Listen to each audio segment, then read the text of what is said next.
Porque solamente tu amor es el que nos ha librado, Señor, de la muerte que merecíamos, Dios. Y fue solo tu gracia nos atrajo a ti, Señor. Qué maravilloso amor. Qué maravillosa bondad, Señor, la que nos ha traído hacia tu corazón para disfrutar de un amor, Señor, precioso, precioso, precioso, Señor, de un amor que en términos humanos es incalculable e invaluable, Señor precioso, porque no hay ninguna medida de la que tenga conocimiento el ser humano que alcance para medir, Señor, lo inmenso de tu amor por mí, Señor, lo inmenso de tu misericordia para alcanzar, lo inmenso de tu favor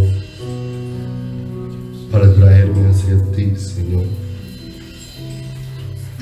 Maravilloso, maravilloso amor, glorioso, extraordinario, precioso, que derrite el corazón, Señor, y lo lleva a palpitar por ti, que lo hace despertar, Señor, con un anhelo profundo de buscarte y de estar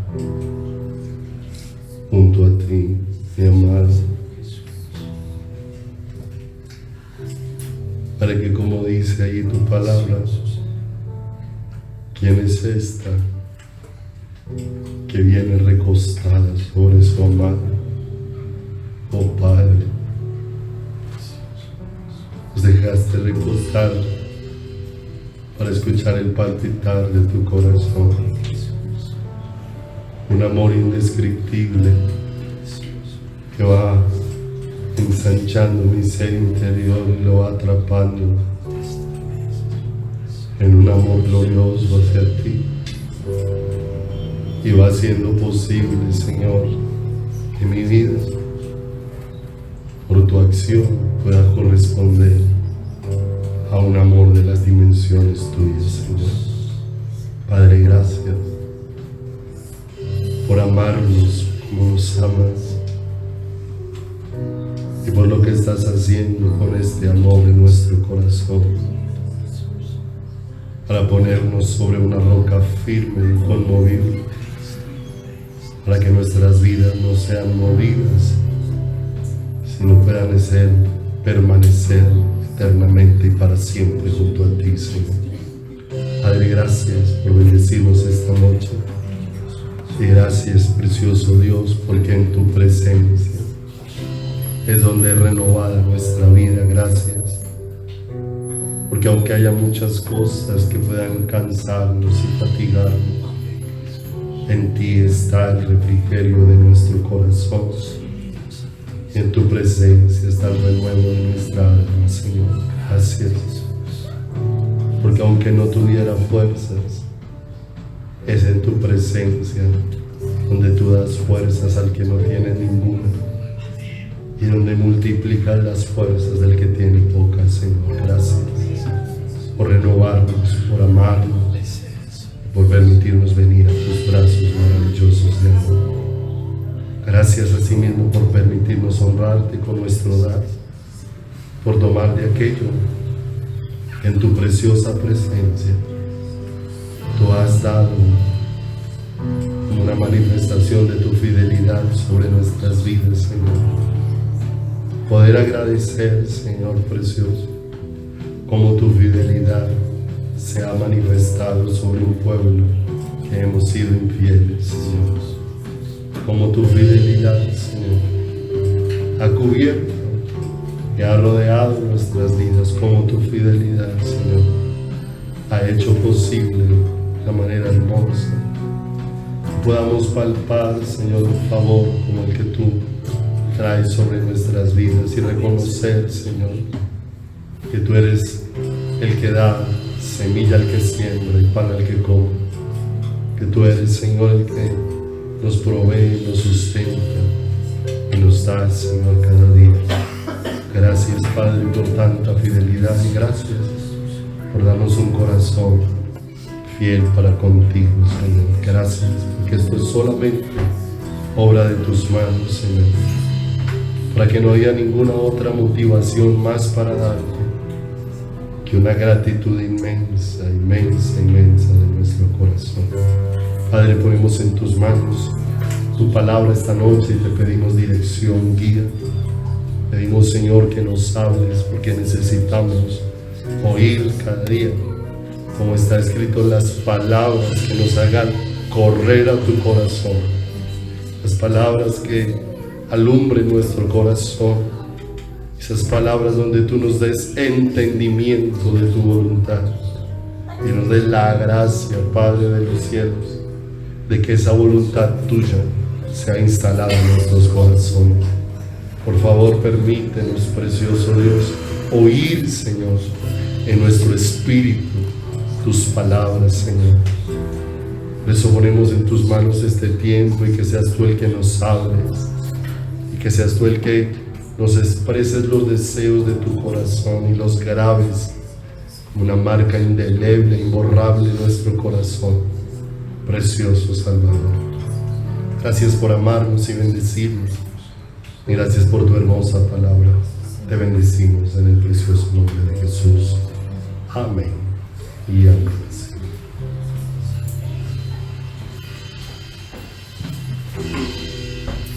Buenas noches, Dios los bendiga. Qué precioso podernos ver esta noche con el anhelo profundo de que Dios siga ensanchando con su amor nuestro corazón y lo siga abriendo para Él y lo siga ensanchando para oírlo, para palparlo, para conocerlo. Si me acompañas por favor a Cantares, capítulo número 1, en el versículo número 6. Cantares 1, 6.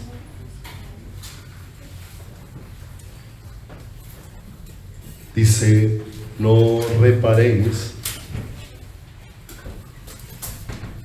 en que soy morena, porque el sol me miró. Los hijos de mi madre se airaron contra mí, me pusieron a guardar las viñas, y mi viña que era mía no guardé. Y vamos a tener en especial este último pensamiento, que es muy importante en el desarrollo de todo lo que acontece en el libro de Cantares. Me pusieron a guardar las viñas, y mi viña, que era mía, no guardé. El Cantar de los Cantares es una expresión de que esta es la mejor de todas las canciones, la más hermosa, la más excelsa, la sin igual, la que no tiene comparativo.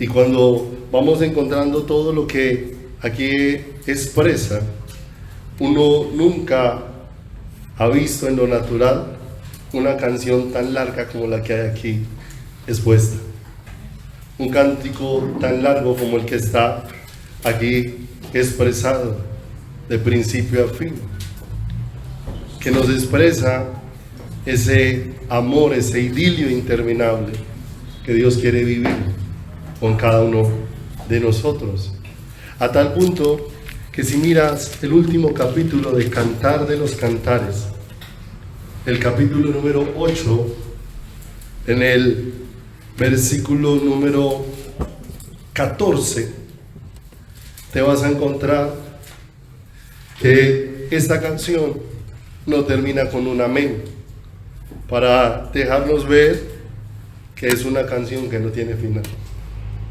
y que no tiene final porque es una canción de un amor interminable. de un amor que no se puede llegar a su final, porque todo esto expresa una relación que Dios ha pensado para toda la eternidad con cada uno de nosotros y con cada uno de nuestros corazones y de cada una de nuestras vidas. Veíamos el domingo, Dios hizo posible una relación que era imposible en la cruz de el Calvario. Canción como esta no hay, es una canción sin igual. Y me llama mucho la atención de esta canción, es que aunque fue expresada aproximadamente unos 950 años antes del Señor Jesús, es atribuido el escrito de este canto a Salomón, fue plasmada unos 950 años antes de la venida del Señor, pero aunque fue plasmada con tanto tiempo de anticipación, realmente esta canción fue escrita en el Monte Calvario. Amén. En el Monte Calvario, donde Dios, de donde surgió esta canción del corazón de Dios. En muchos aspectos es relacionada por muchos para la relación matrimonial entre un hombre y una mujer, pero la relación entre un hombre y una mujer no alcanza a expresar la dimensión de la relación que Dios planeó tener con su iglesia.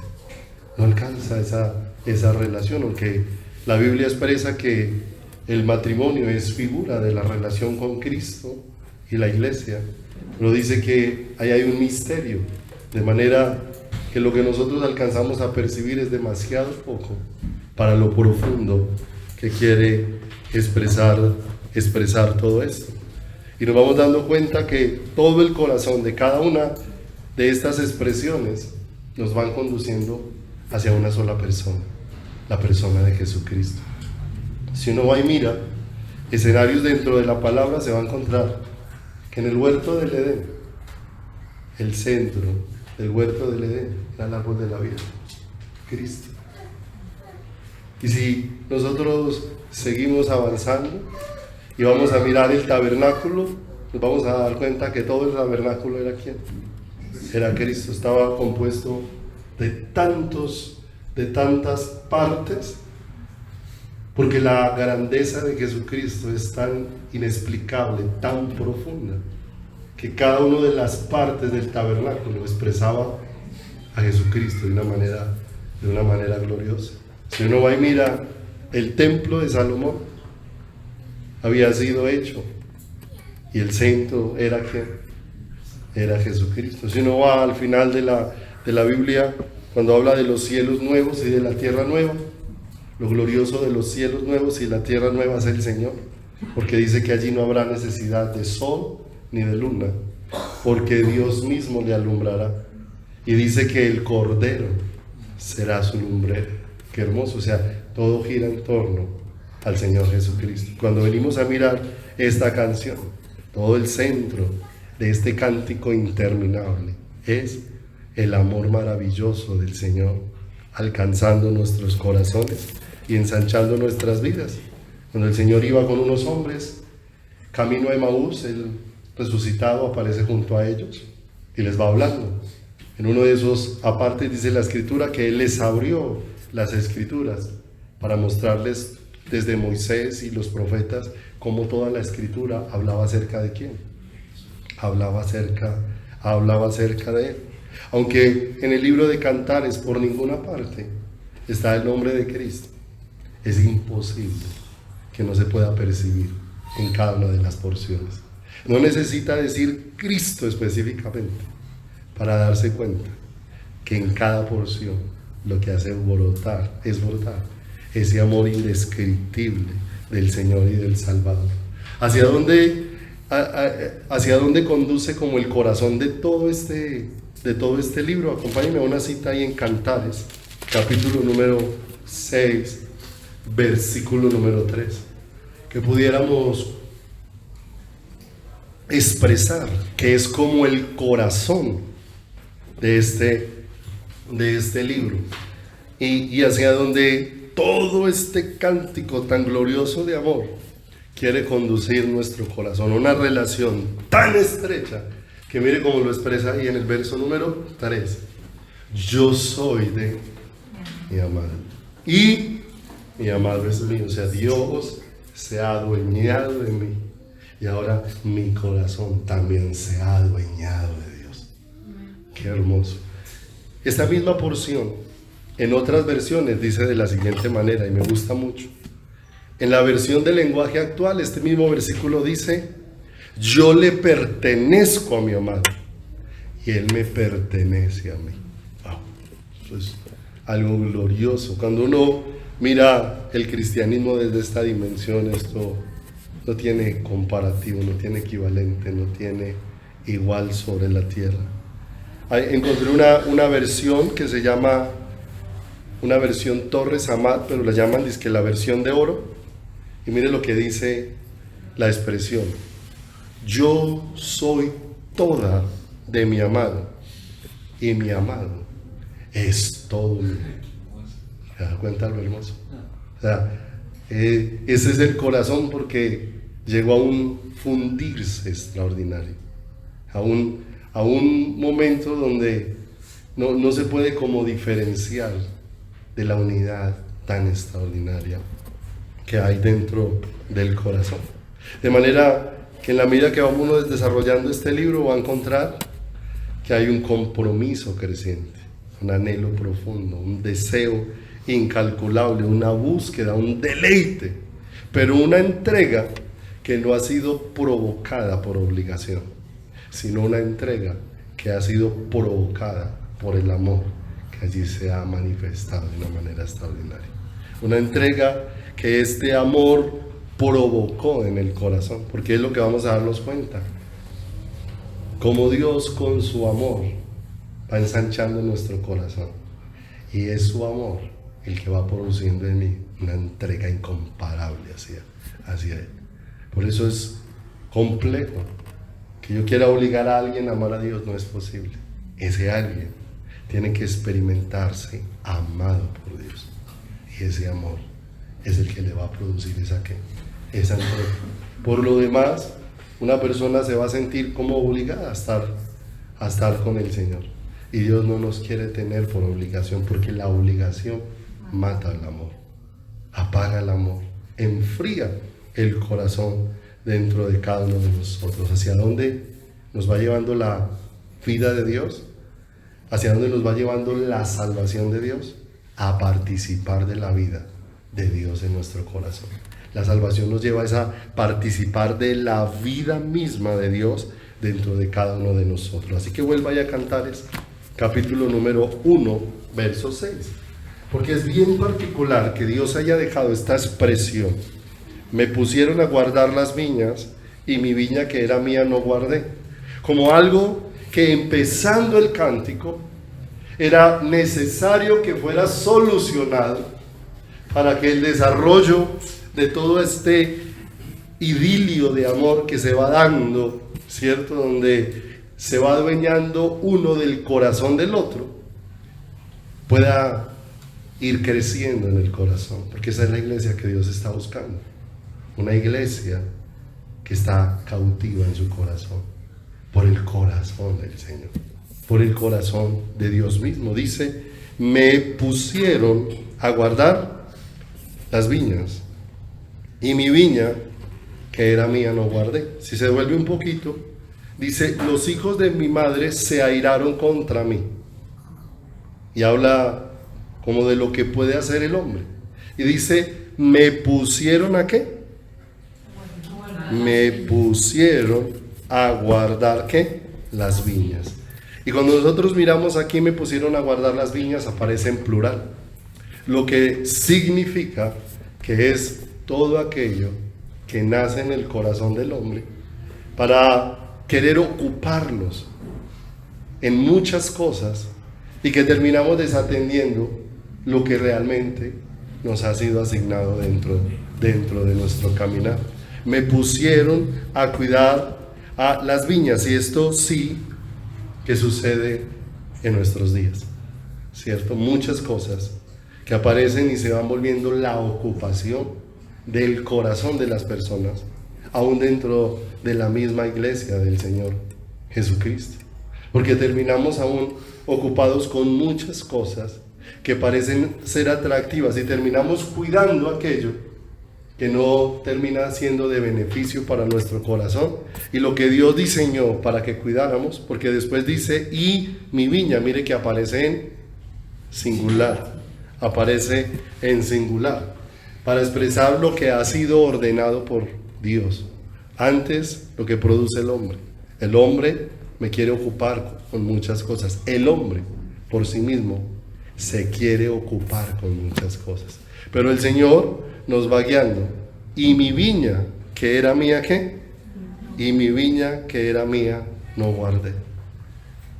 Se ocupó de muchas cosas, pero de lo que debía ocuparse, ¿qué? No se ocupó. Por eso aquí empezando el libro, está marcado como algo que ahora necesita ser, ¿qué? Solucionado. Como ahora algo que necesita ser resuelto dentro del corazón. Y esto es sumamente importante, porque nosotros vemos que hoy la iglesia vive en muchas dimensiones y en muchas cosas, en demasiadas ocupaciones, aún dentro de su vida ministerial. De tal manera que cuando uno mira, hay un gran descuido en la relación que una persona debe tener con el Señor.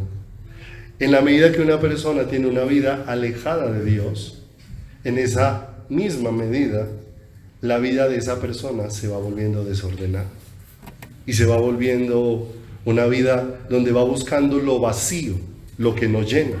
Entre más el hombre se aleja de Dios, más su vida se vuelve vanidad, más su vida se apega a lo vano, a lo vacío, a lo que no llena, a lo que no sacia, a lo que no puede lograr traer plenitud al corazón.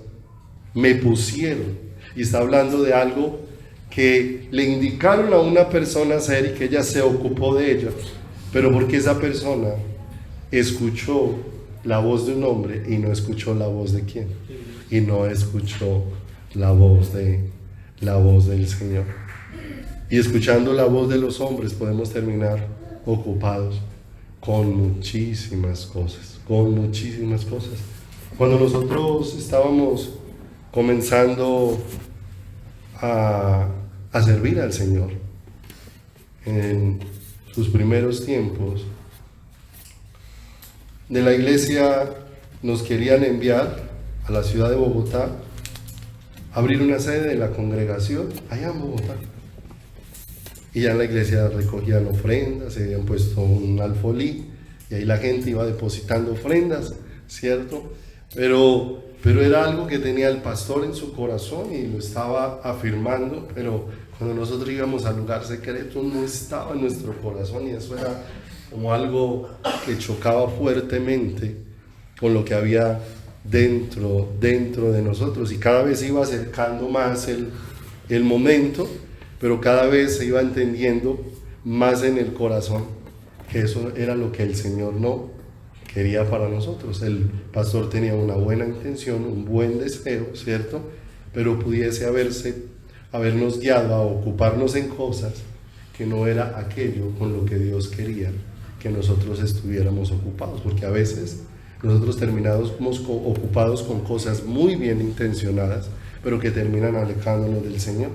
Cuando el Señor le da el mensaje a las 7 iglesias de Apocalipsis, a la primera iglesia que le da un mensaje es a la iglesia de Éfeso, y a ella le dice que ella está tan ocupada trabajando para Él que se olvidó de Él, y pareciera como algo ilógico esa afirmación de que alguien esté tan ocupado trabajando para mí que se haya olvidado de mí, porque Él le dice que le reconoce su arduo trabajo y diligencia, y le habla de muchas cosas ahí, pero después le dice, pero has dejado tu primero. Y a esa iglesia, qué tremendo, no le dice que está haciendo maldades, pero a esa iglesia que está ocupada en tanto servicio, le dice, mira de dónde has caído y arrepiente. y le está llamando al arrepentimiento. Porque lo dejaron ¿a quién? A Él. Ocupados con muchas cosas, pero lo dejaron a Él. Cuidando muchas cosas, pero habiendo dejado ¿a quién? Al Señor. Lucas, capítulo número 6, vayamos allí. Lucas, en el capítulo número 6, en el versículo número 39. Lucas capítulo número 6, versículo número 39. Los seres humanos tenemos una particularidad, y es que nosotros sí somos especialistas en mirar dónde otros están equivocando y dónde otros están fallando, dónde otros están errando.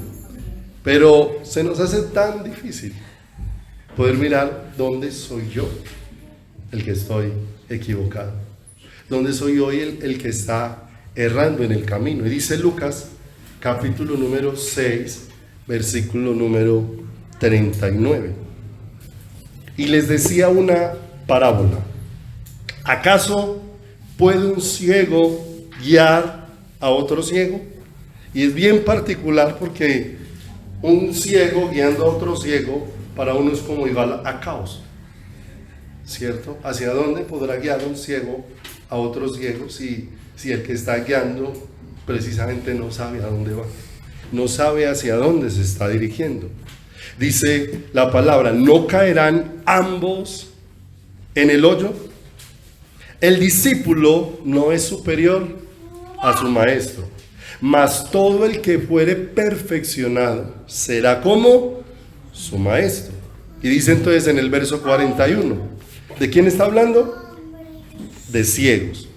Y de ciegos que pueden convertirse en la guía de otros ciegos.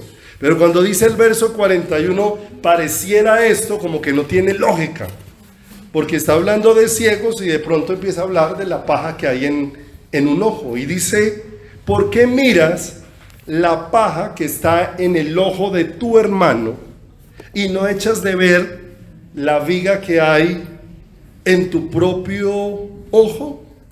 ¿Cómo puedes decir a tu hermano, déjame sacar la paja que está en tu ojo, no mirando tú la viga que está en el ojo tuyo?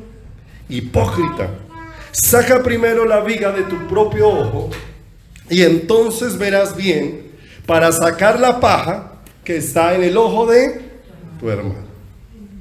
Es fácil para nosotros identificar cuando alguien está ¿qué? Equivocado, ¿cierto? Nos es difícil a nosotros mismos mirar.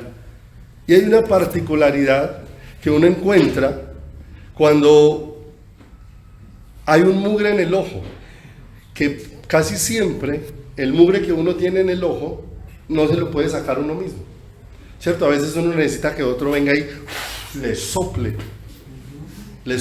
duro el ojo para que le salga ese ¿qué?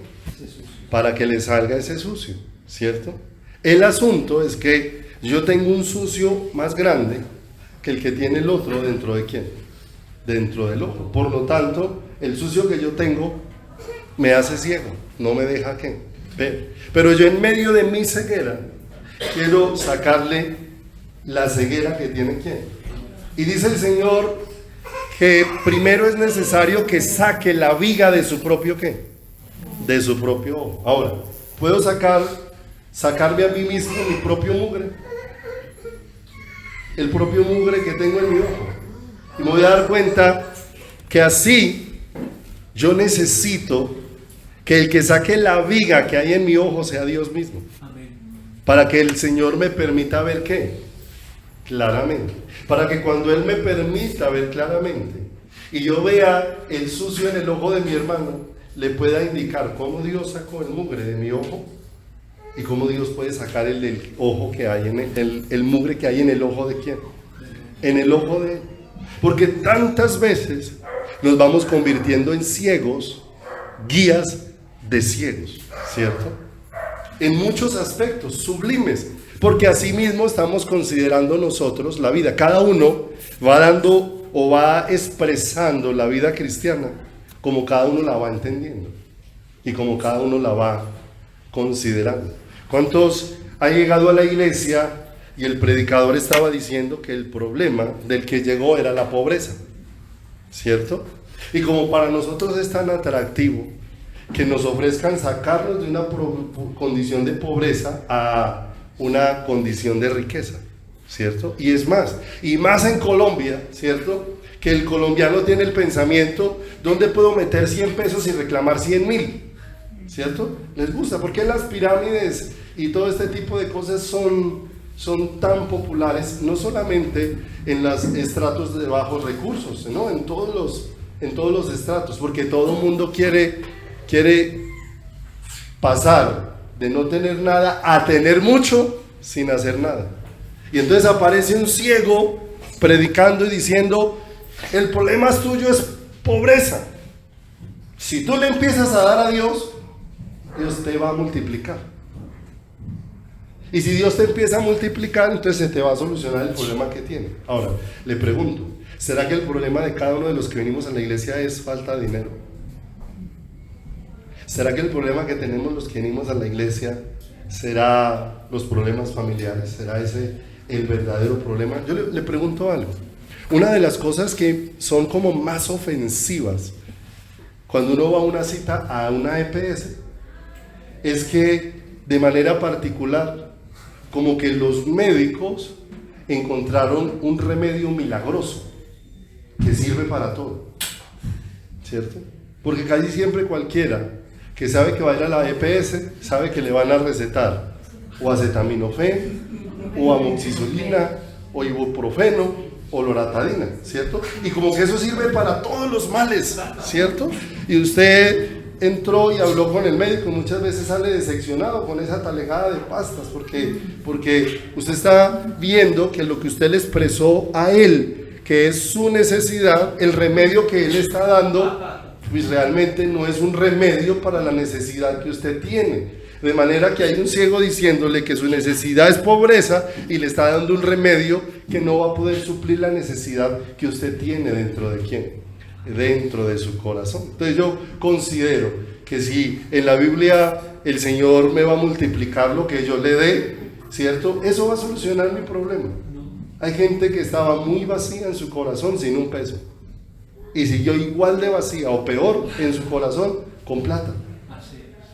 Eso no le solucionó el problema.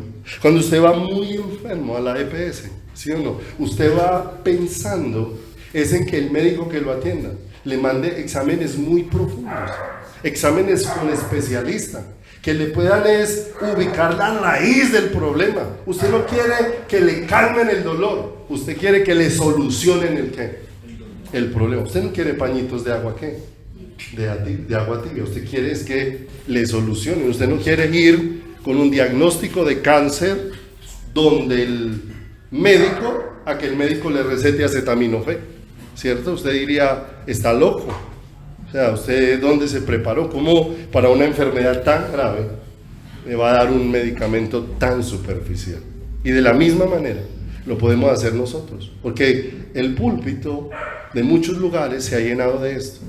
Como dice la palabra de Dios, curan con liviandad la herida de mi pueblo.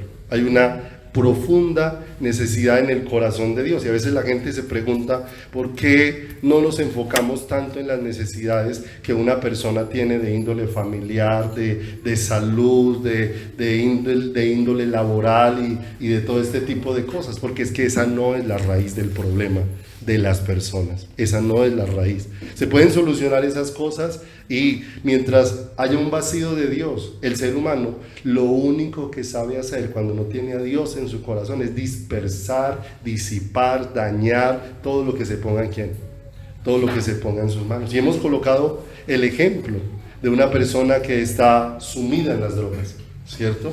Y usted sabe que el problema para esa persona que está sumida en las drogas no es el dinero no le soluciona el problema.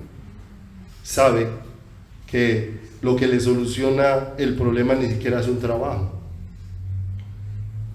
Sabe que lo que le soluciona el problema ni siquiera es de llevarlo de regreso a casa, porque muchos ya han conseguido trabajo y apenas recibieron su primer sueldo, fue como en la oportunidad de tener más recursos para poder a sumergirse más en aquello que lo destruye.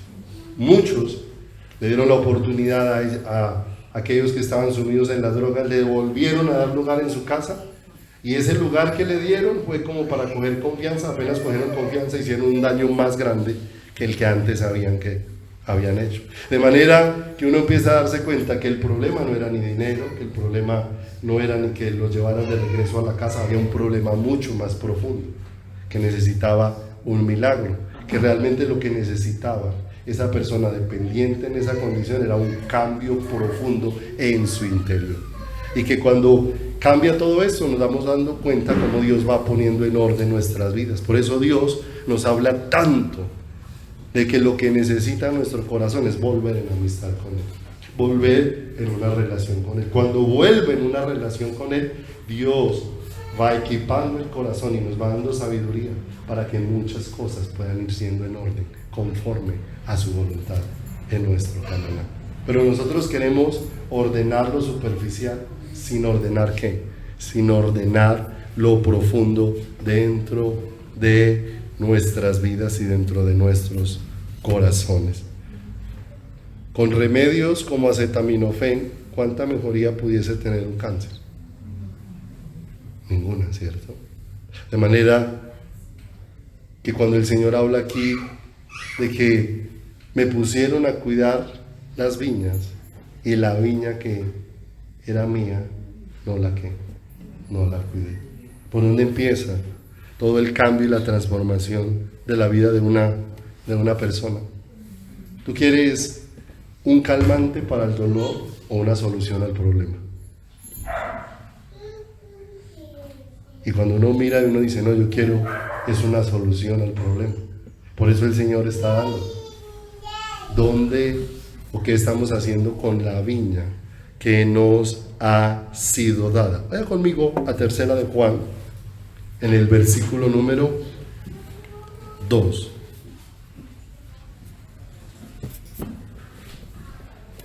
¿Será que Dios quiere bienestar en esas otras áreas de nuestra vida? ¿Será que Dios quiere bienestar en nuestra área familiar? ¿Que Dios querrá bienestar en nuestra área económica? Dios, claro, Dios quiere bienestar, pero Dios coloca un orden para que entendamos cómo es el diseño de Dios. En 3 de Juan 2 dice, amado, yo deseo que tú seas prosperado en ¿cuántas cosas? En todas las cosas. 3 de Juan en el verso 2. Amado, yo deseo que tú seas prosperado en todas las cosas. Mire, está hablando de muchos aspectos. Y dice, y que tengas salud. Está hablando de la parte física. Pero aparece una palabra ahí. Así como prospera, ¿qué? Tu alma. La voy a leer esta misma porción en otras 2 versiones porque suena muy hermoso. Escuchen.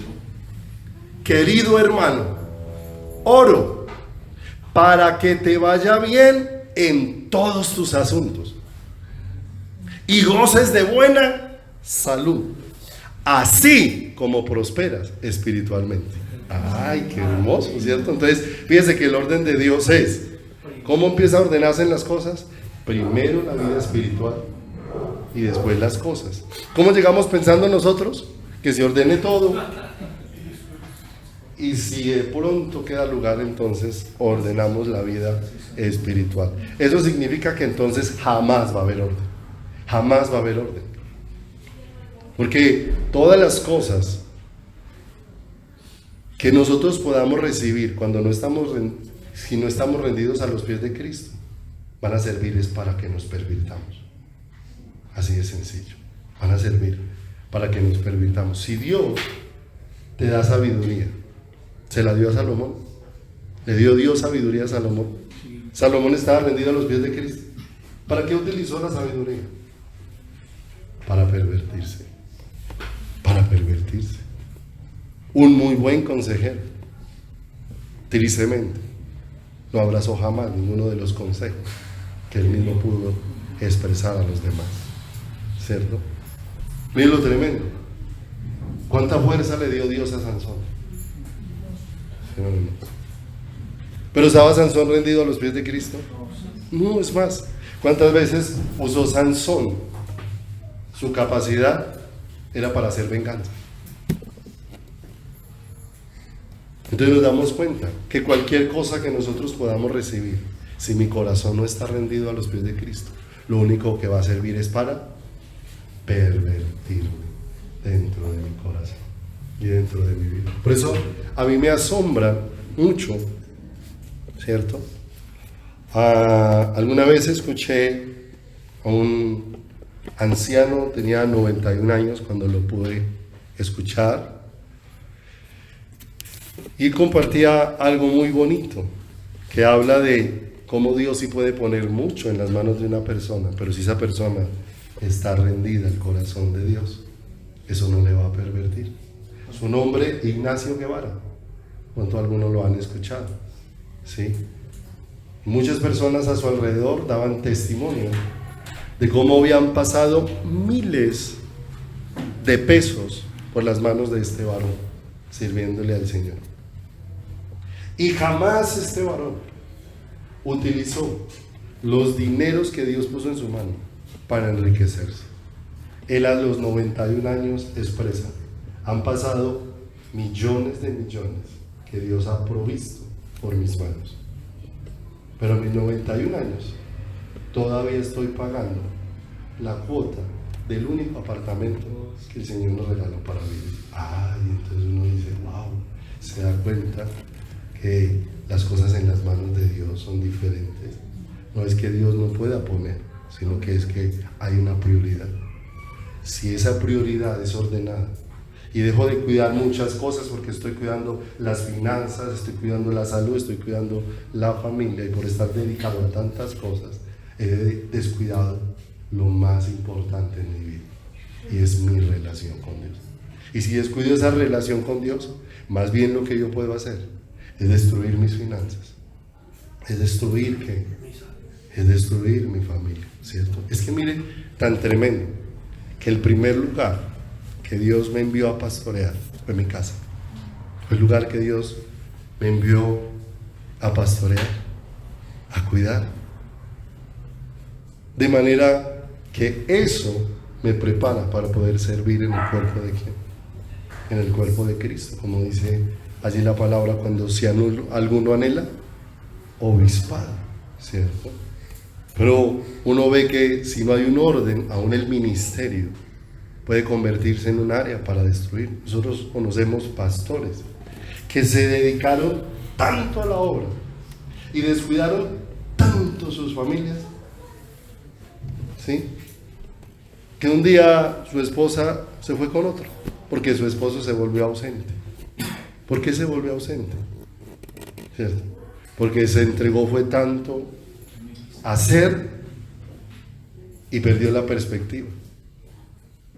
Porque el deseo de Dios es dediquémonos a Dios, y Dios nos da sabiduría para hacer ¿qué? Todo lo demás.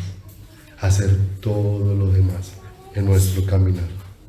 En la Biblia de Dios habla hoy, esta misma porción dice: querido hermano, pido a Dios que así como te va bien espiritualmente, te vaya bien en todo y tengas salud. Qué hermoso. El orden de Dios. Primero, esa relación con Dios. Por eso Cantares no se va a desarrollar. Todo ese idilio de amor tan glorioso. Llegar a ese yo soy de mi amado y mi amado es mío. Si no entiendo que allí, antes de continuar, hay que poner un cambio. Y buscar un cambio en el Señor. Y tener el corazón ahí atento. Porque ¿qué es lo que Dios quiere? De manera primordial. Una relación ¿con quién? Una relación conmigo. Juan 15:5 dice la palabra: yo soy la vid, vosotros los pámpanos. El que permanece en mí y yo en él, este lleva mucho fruto. Y mire lo tremendo: porque separados de mí, ¿qué? Nada podemos, ¿qué? Nada podemos hacer. Porque separados de Dios no hay nada que nosotros podamos hacer. Jeremías, y ese sí quiero que me acompañe allí, capítulo número 3, versículo número 39. Hemos hablado de cómo el ser humano se queja de muchas cosas, ¿cierto? Te pregunto, ¿te has quejado algún momento de tu economía? ¿Te has quejado algún momento de tu salud? ¿Te has quejado algún momento de tu familia? ¿Te has quejado algún momento de tus compañeros de trabajo? ¿Te has quejado algún momento de tus amigos? ¿Te has quejado algún momento? Y vamos a concluir que hay muchas cosas por las que nos hemos quejado y lamentado. Dice el 3:39 de Jeremías. Perdón. Lamentaciones. Es que también es de Jeremías.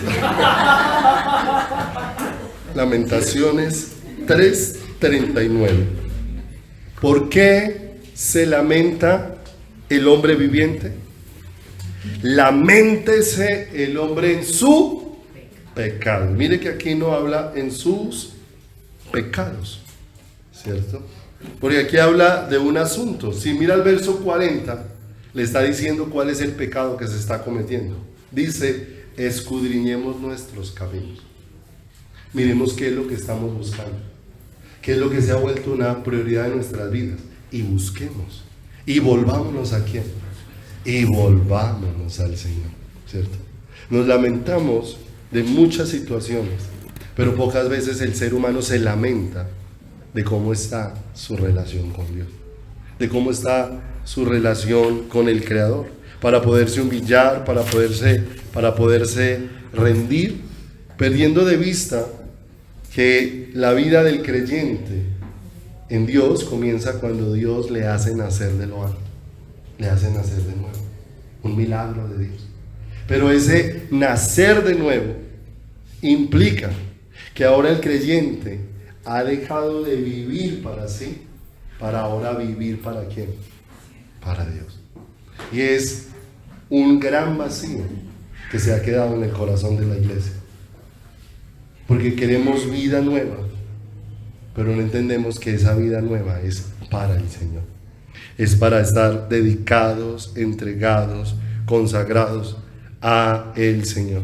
Haga conmigo a Filipenses capítulo número 3, versículo número 12. Filipenses capítulo número 3, versículo número 12. Le pusieron a cuidar las viñas, ¿y su viña qué? Se descuidó. ¿Cuándo vamos a descuidar la viña que nos ha sido dada? Cuando no entendemos el valor que ello tiene. Dice Filipenses capítulo número 3, verso 12. No que lo haya alcanzado ya. Está hablando el apóstol Pablo. Está hablando del llamado que Dios le ha hecho en Cristo. Pero él está expresando no que lo haya alcanzado ya, ni que ya sea perfecto, sino que prosigo por ver si logro asir es agarrar, apropiarme, adueñarme, hacer mío aquello para lo cual fui también asido por Cristo, ¿qué? Jesús.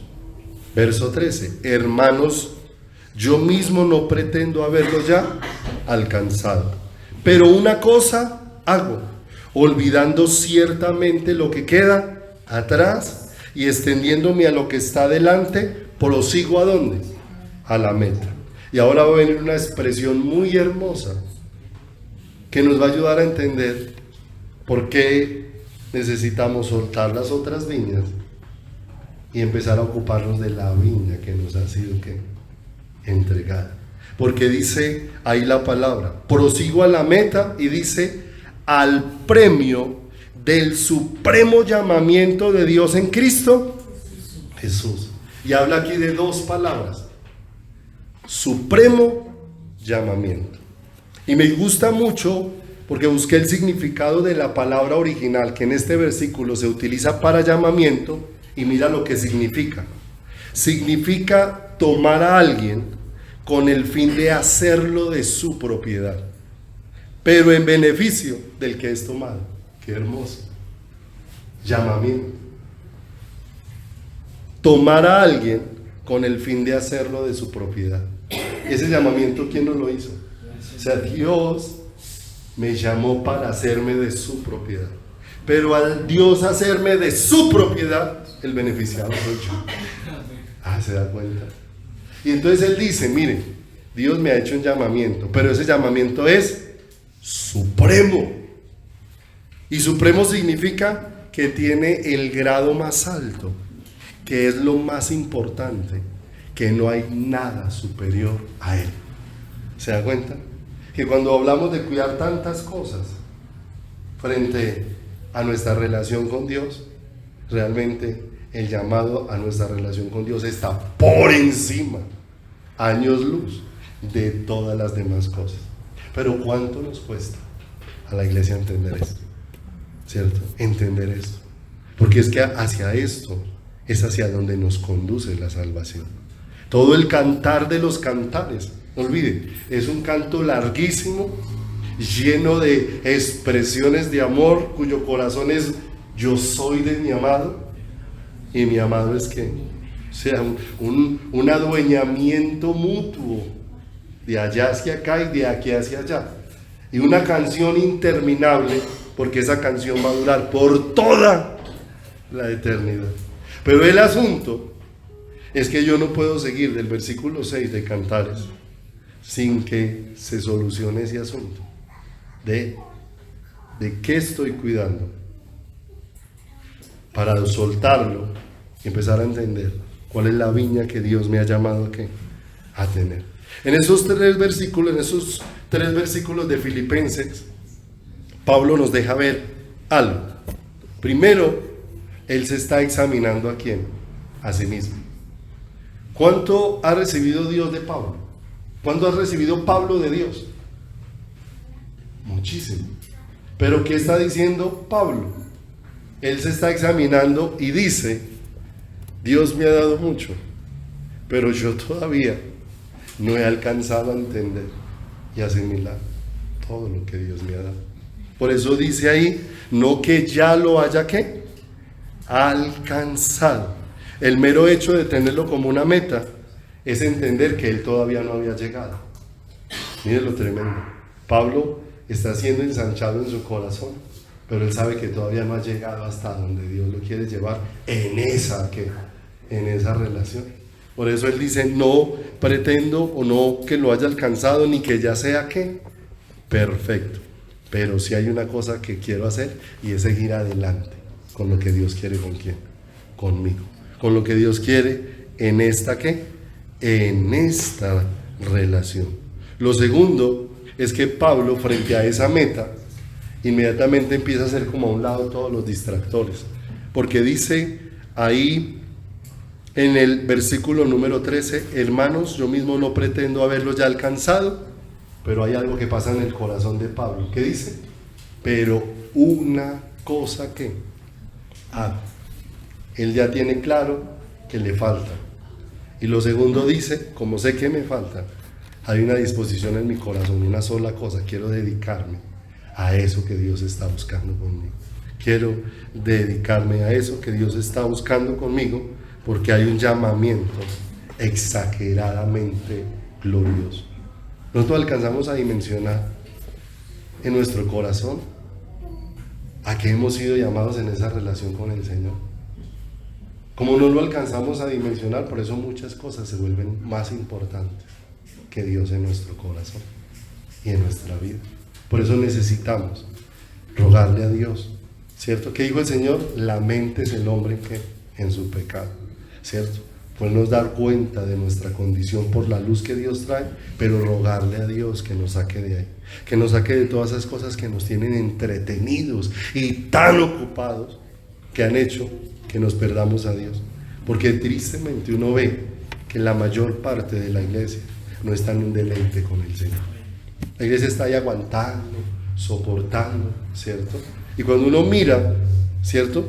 ¿Cuáles son las expresiones de la mayor parte de la gente que dice cristiano? No, la vida cristiana es muy dura.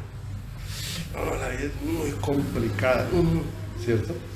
Ese es como usted la ve, porque le falta dedicarse al Señor, ¿cierto? Como la vio el salmista, dice, porque sus cuerdas cayeron sobre mí en lugares deleitosos.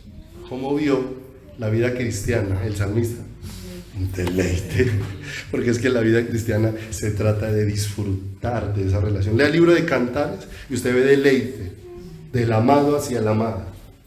Oh, la más hermosa, lo veíamos esta semana, como le dice, la más hermosa. Y ahora ya se mira y dice, ay, yo soy de mi amado y él en mí tiene contentamiento. Y empieza todo lo que va sucediendo es atraídos. Yo le pregunto, ¿eso no es un deleite maravilloso? ¿Cierto?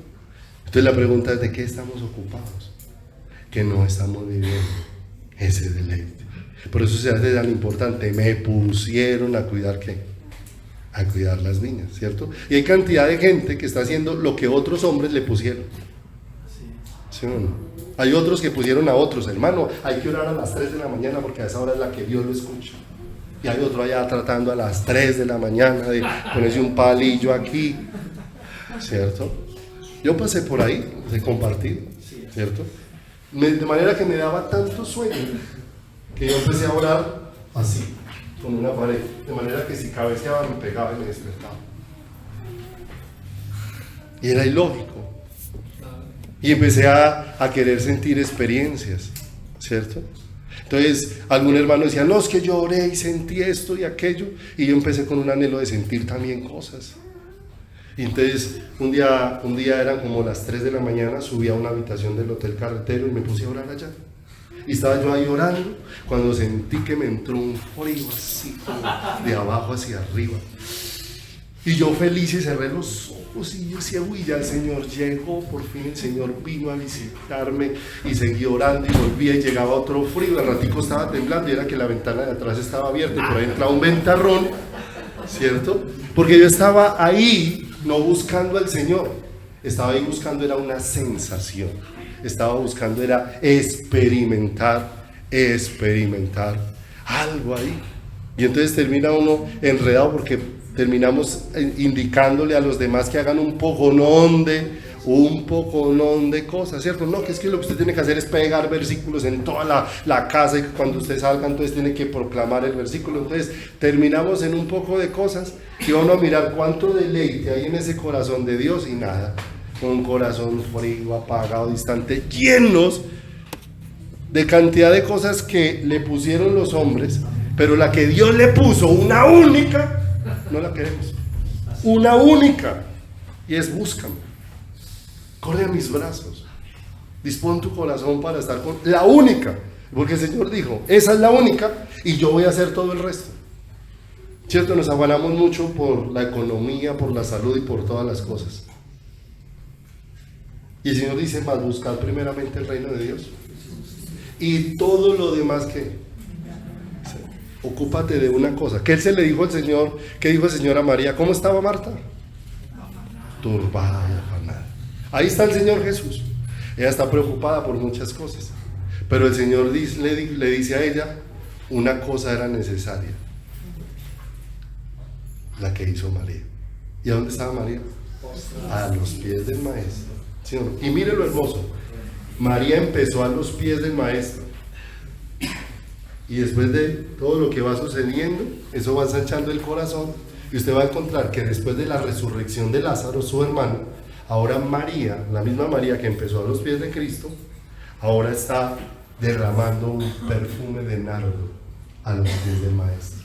Esa misma María, o sea, pasó de estar arrodillada, ahora estar completamente postrada, derramando su corazón delante del Señor. ¿Pero qué le pasó a Marta? Marta en el comienzo de la historia estaba turbada y al final de la historia igual, ¿cierto? Porque así está la historia de muchos creyentes, ¿cierto?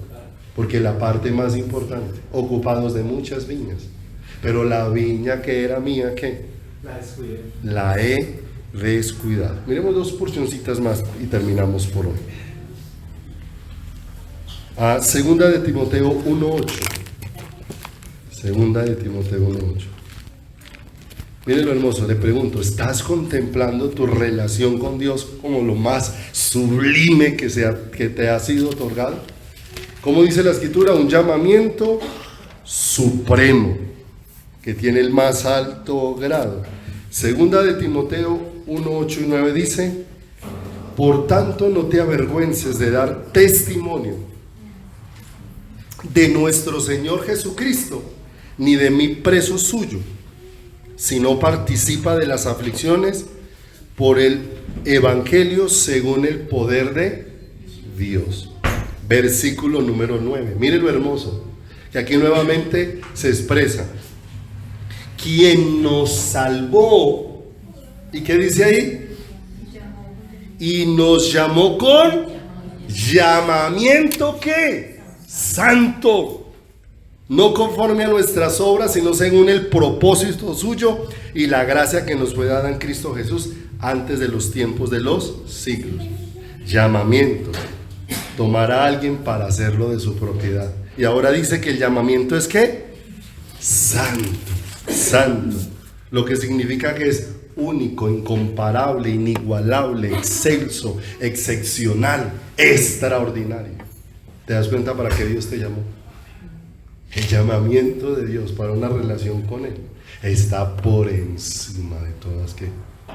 Por encima de todas las cosas y por encima de todas las ocupaciones. Hebreos capítulo número 3, versículo número 1, nuevamente habla de este llamado tan hermoso, este llamado tan hermoso. Hebreos capítulo número 3, versículo número 1 dice: por tanto, hermanos santos, participantes de ¿qué? Del llamamiento celestial. ¿Te das cuenta que cada vez que el Señor expresa ese llamamiento en nuestras vidas, la expresión que acompaña el llamamiento no es algo común y corriente, sino algo en una dimensión gloriosa? Ese llamamiento celestial habla de un ámbito el cual es espiritual, el cual no es equivalente a nada de este mundo. Tan hermoso. Lo más importante en el reino de Dios no es atender los asuntos del reino, sino atender al Rey. Cuando atiendes al Rey, entonces atender sus asuntos tendrá sentido. Es lo más importante. Hay una parábola y termino con ella. Acompáñenme de Lucas 17, 7 en adelante. 17, 7. Lucas 17, 7. Dice: ¿quién de vosotros, teniendo un siervo que ara o apacienta ganado? Aquí la palabra que se utiliza para siervo es esclavo. Entonces, si estaba arando o estaba apacentando el ganado, ¿de quién lo estaba apacentando? ¿O de quién era el terreno? Del amo. Estaba atendiendo el terreno, estaba atendiendo las posesiones de su amo. ¿Quién de vosotros, teniendo un siervo que ara o apacienta el ganado, al volver el del campo, después de trabajar todo un día en el campo arando y cuidando ganado, cómo llegaría uno? Cansado, extenuado. Y dice, luego le dice: pasa, siéntate a la mesa. Verso 8. No le dice más bien: prepárame la cena, cíñete y sírveme hasta que haya comido y bebido, ¿cierto? ¿Qué esperaría el que trabajó todo el día? Llegar a que lo atendiera. Y cuando llegó, ¿qué le dijo su amo? Ahora llegó el momento. Ya atendiste los asuntos. No puedes perder de vista que atender los asuntos no es atenderme a mí. Ahora llegó el momento de atenderme a quién. A mí. Y dice: entra y prepara ¿qué? Comida. Miren lo hermoso. Prepárame la cena, cíñete y sírveme hasta que haya comido. Y después de esto, miren lo hermoso. ¿Quién está en supremacía ahí? El amo. Antes que él mismo, atenderlo a él, antes que atenderse a quién.